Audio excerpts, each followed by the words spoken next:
Hi everyone, welcome back to the channel. We're back with another retro review. So with the announcement of that new Peach game coming to the Switch, I thought let's go back, take a look at the last Peach game which was released in Europe in May 2006.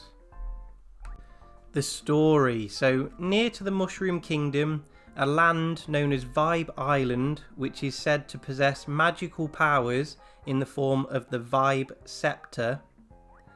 Bowser, hearing of this, sends his second in command to try and find the scepter and use it to capture Mario and Luigi. Peach returns to the castle and sees everyone under the spell of the scepter. She believes she's the only one who can save Mario and Luigi, but Toadsworth is reluctant to see Peach go alone, so gifts her a sentient parasol named Perry to support her, and off they go on their rescue mission. Gameplay. This is a traditional platformer that uses the DS's features to add a few extra gimmicks to the way it plays. Consisting of 8 worlds, each containing 6 levels and a boss battle. Each level has, in quotation marks, 3 hidden toads that you must find. They're not very well hidden. And the game uses coins as currency, which can be used in the shop to purchase upgrades such as a flying parasol and also to upgrade the heart and emotion meter. The main element that separates this from a standard platformer is the emotion meter and the 4 vibe powers. The 4 emotions are joy, gloom, rage and calm. You'll use these to solve puzzles and defeat enemies. The vibe meter will reduce after each use, but you can absorb enemies with Perry, or you can find little blue jewels to build that meter back up. In terms of the controls, you've got your standard jump, but then you must use Perry to defeat enemies. You can jump on their heads as well. You have standard hit with B, you can pick them up with X and then you can throw them again with B, or you can press down once you've picked them up to absorb their enemies, which will refill that emotion meter. And then you've obviously got to use those vibes to solve puzzles, whether that's using crying to water a plant to help it grow, whether it's flying, or whether it's using fire to burn down a bridge. I've said this countless times when it comes to graphics, but this cartoon style, the cell shading, it just allows these games to almost age timelessly. You know, this is 17 years old, playing through it on the DS. Alright, it doesn't feel like a brand new game when you compare it to Odyssey, but it's still aged very, very well.